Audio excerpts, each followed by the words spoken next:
I'm Josh Farley, president of Redline Electric and Solar. Join me as we talk to contractors, business owners, and experts who are willing to share their experiences to help you overcome obstacles when you're taking your business up and to the right.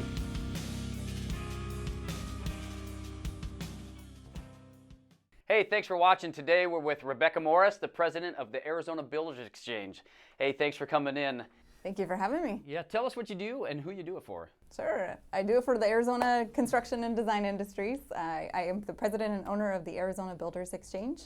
What that means is we provide business opportunities to design and construction firms.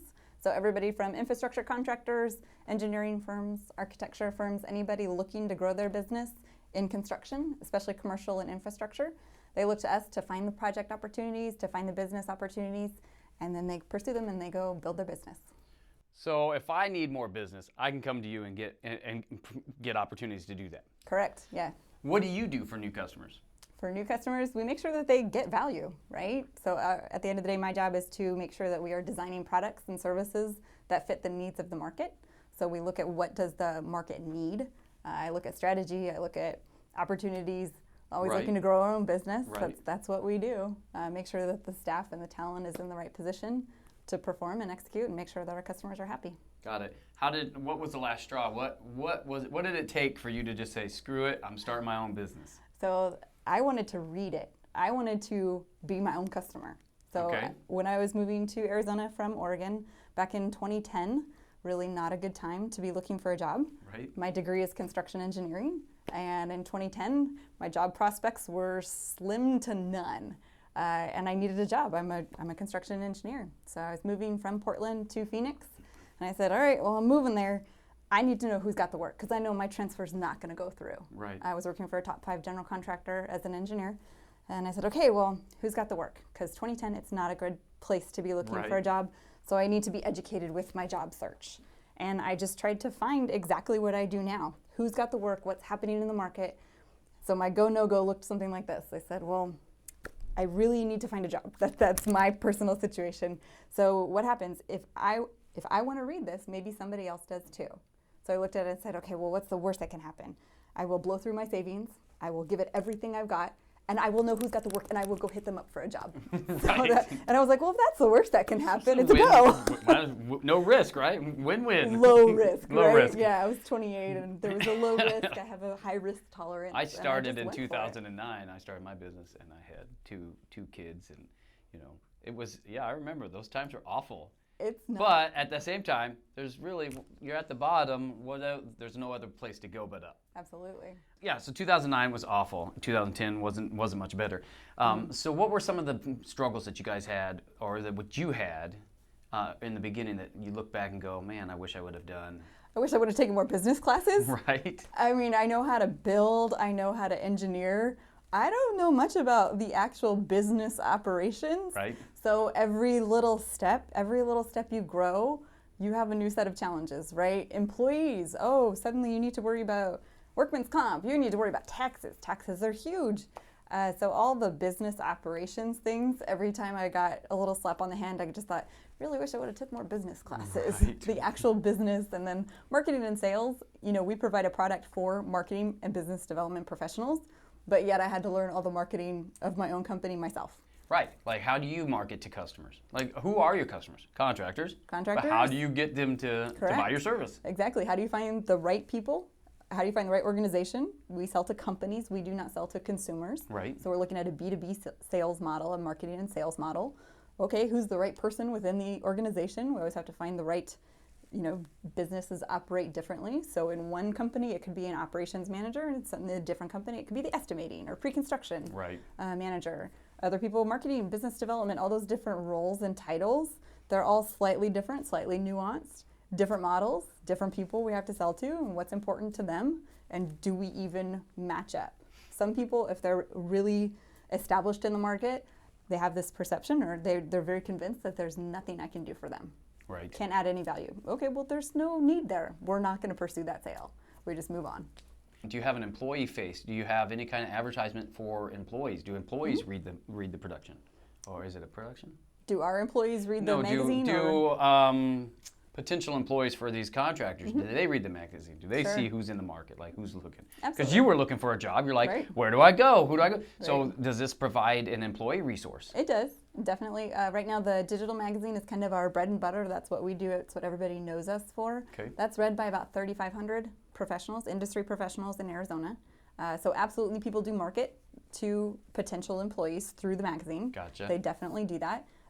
The primary goal of the magazine is to provide business opportunities. So organizations that are looking to grow their business, that's the primary benefit they get from the magazine. They absolutely do get to people that are looking at marketing opportunities or looking for a different position. How do you find where the work is?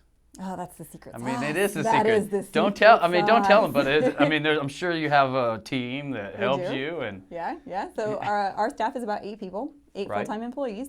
6 of them are research and editorial. So they're out there scouring the massive interwebs for project Right. opportunities. But when you're good at looking online, you're good with the Google, that only gets you the start. Right. So the secret sauce, the skill and the expertise really comes in knowing where to look for the information. We base everything on documents. So we have to have a planning and zoning decision, a design review board meeting. All those places are great. it's got to be ready to resources. go before. We have to have before a you full send- picture Right. before we let it out to the masses. Sure. So it's developing the relationships with people that will tell us the rest of the story, because what we find in a document is usually a portion of it. We still have to ferret out the rest of it. Right. And that comes from good old-fashioned research. Gotcha. Asking people the right questions, asking the right people the right questions. What are you doing to raise the value of your business? Building a customer base. For us, this is a renewal-based business. It's a So recurring revenue model. revenue. Yeah, Mhm. that's Yeah. nice. I didn't realize how nice that was when I started. I did not. That was more of the sheer dumb luck. Just Right. kind of lucked myself into this. Like, oh, you sell once. They keep supporting you if you do a good job. Like, Right. that's really amazing. No, So- it is, and I've seen a few of my friends. They've got it. And I'm like, man, how do I make that work in my business? So I'm thinking. Yeah, recurring revenue. Right. Very, very it key takes for a us. little bit of pressure off. For It sure. does. Absolutely. So What, the pressure becomes do a good job, Right. keep your base. So let's talk about doing a good job. What kind of systems and processes do you have, and how do you document them? And we measure everything. Just measure what gets. What's the phrase? The engineering sense says something like, if you measure it, you can manage it. If you manage it, you can. If you track it, you can manage it. All that I'm good not stuff. sure, right? Yeah. There's something like that. It's old engineering wives' tales. It's an You entrepreneurism. track it, you I manage can hear you it. measure yeah. it, and then you can build on that. So how do you measure? What kind of software do you guys use? Oh, we're pretty old school. We use a lot of Excel spreadsheets. Really? Really basic tracking. I'm a huge fan of my desktop calendar. I can just write little things on there, and then I just have records, and I keep them for Gotcha. years. And I can look back, and I'm like, oh, last year I did this. You know, it's always input into some kind of spreadsheet, Right. and then I measure all my percentages, growth. So you definitely lucked Contractions. out. So you've got a couple things right. You've got a niche. You've got your recurring model. You know, you've got your systems. What do you think? Let's switch gears. What do you think contractors could do to make themselves better? I think it is back to the business operations, probably. A lot of what I read, you know, the contractors are technically proficient, can build anything. Right. Absolutely, they have the technical proficiency, they can do the actual job, but when it comes to payroll and compliance and labor laws, managing people, I think that's where the opportunity lies, and you really have to scour your resources. So I found a lot of value in things like the SBA, the Yep. programs through the Small Business Administration, associations that offer those educational programs. And that's stuff you do as a business owner to better yourself. Absolutely. To make yourself better. Absolutely. Yeah, you have to. You have to stay up on these What things. what makes the biggest impact on you now? Or what's provided the best value for your personal growth? Honestly, books on tape. Yeah. You know, you're stuck in the car, right? You're an entrepreneur. You're do it, probably right? driving. Yep. And you find a Audible. deficiency and you say like, oh, I don't know anything about marketing. Well, go find a really good marketing expert. They probably write books, and you get the books on tape and you roll with them. Right. So I like to listen to books when I run. I haven't been running, it's fine. But not lately. But I like to listen to books when I run because music messes me up. It makes me I feel like I'm trying to get in rhythm with the music, and then the next thing I know I'm dancing down the street, and that doesn't work for me. So it's a books great on tape visual. is good. Yeah, so what do you like owning your own business? I love it. It's empowering, right? Of course. The thing that you can get from owning your own business is you have an idea and you can actually make it happen. Right. You can you develop it and you say, okay, what would it actually take if I want to build this over here, this product, this service, this whatever? Great, what is it going to take? What capital, what manpower, what resources do you need? And you kind of lay out the plan and then you execute it, and all of a sudden you're like, oh, I built that. Oh, wow. Look at that. I did that. Cool thing. Yeah. These two hands. Yeah. Right. It's very empowering. And it's kind of incredible to just think like, hey, I can do that. And you're providing so much to the community, the families that you're feeding, and yeah, it's amazing. Yeah, the responsibility is I don't just impact my own family with my decisions. I have 8 families relying on me and making sure it's a little bit of a burden, it's a little bit of a weight, right? You carry that weight with you. You're responsible. You want to make good decisions so that they're well provided for too. Did you ever think about quitting? Nope. Nope. That was the fastest nope we've ever got on this show. The fastest, trust me. Well, so I've had a couple offers.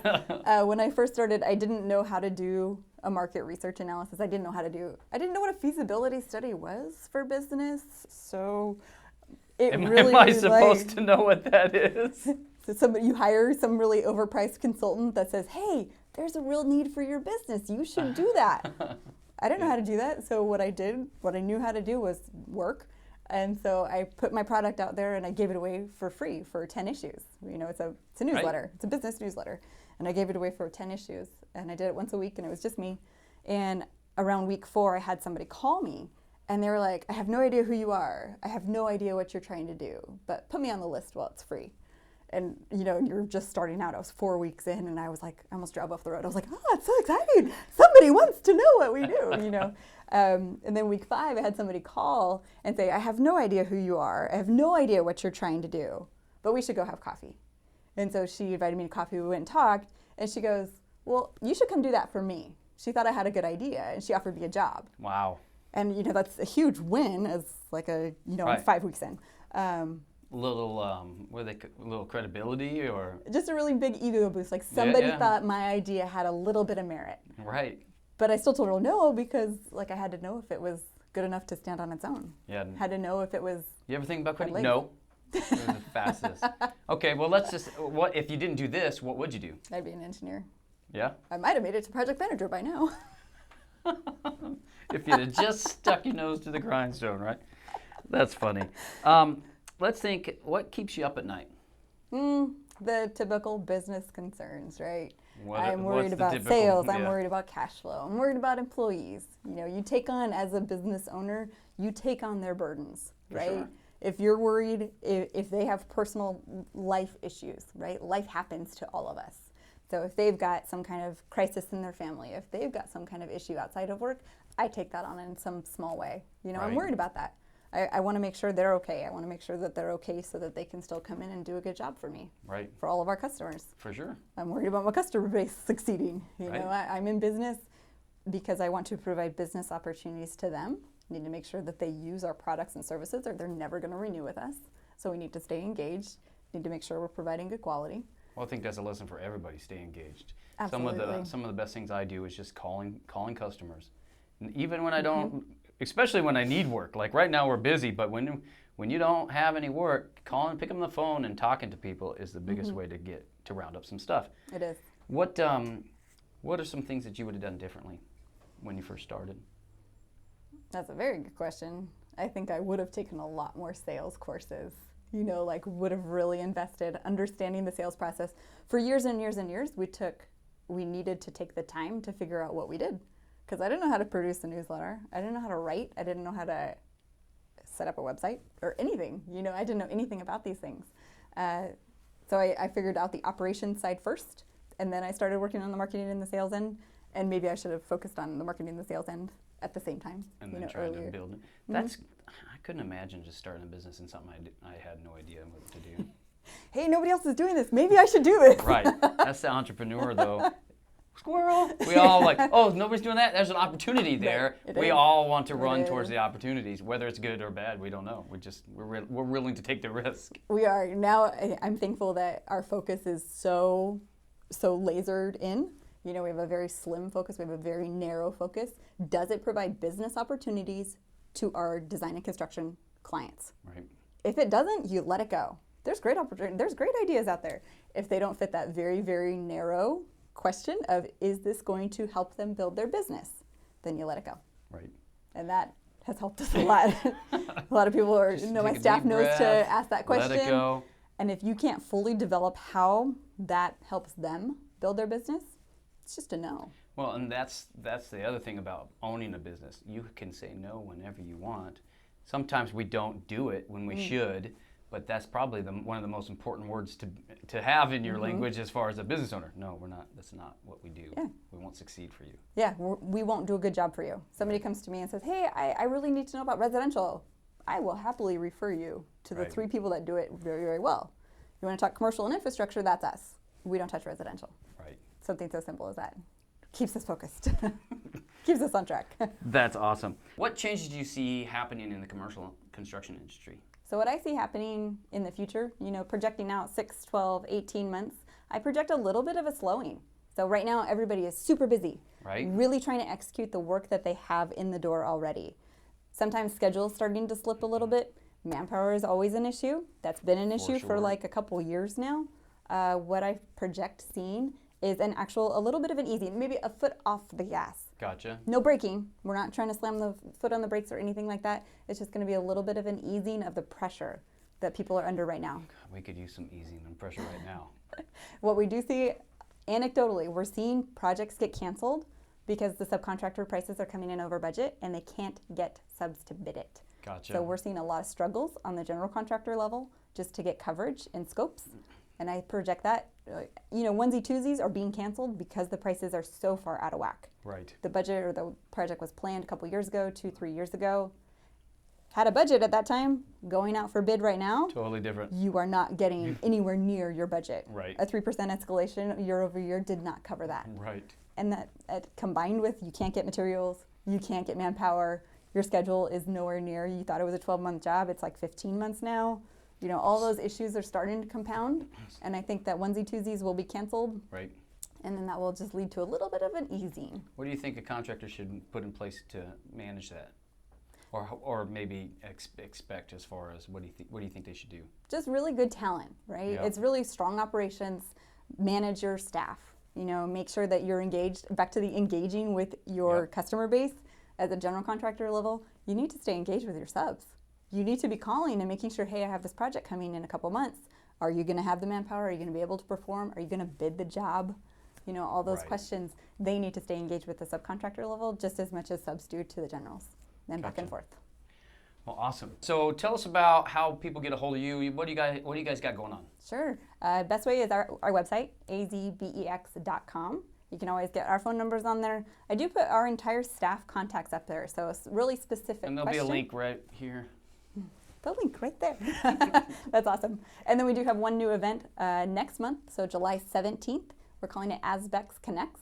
This is the first time we're doing like a trade show format. So our goal in life is to connect businesses and opportunities, and this will just be a massive networking trade show, which is pretty exciting. That's all cool. Industry, very local focused, so bring your opportunities, bring your needs. Send me the information, I'll be there. Excellent. I appreciate We'd love to see you there as well.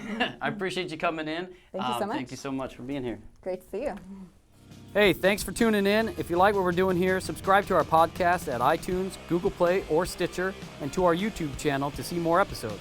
Go to upandtothe right.org to get all the links.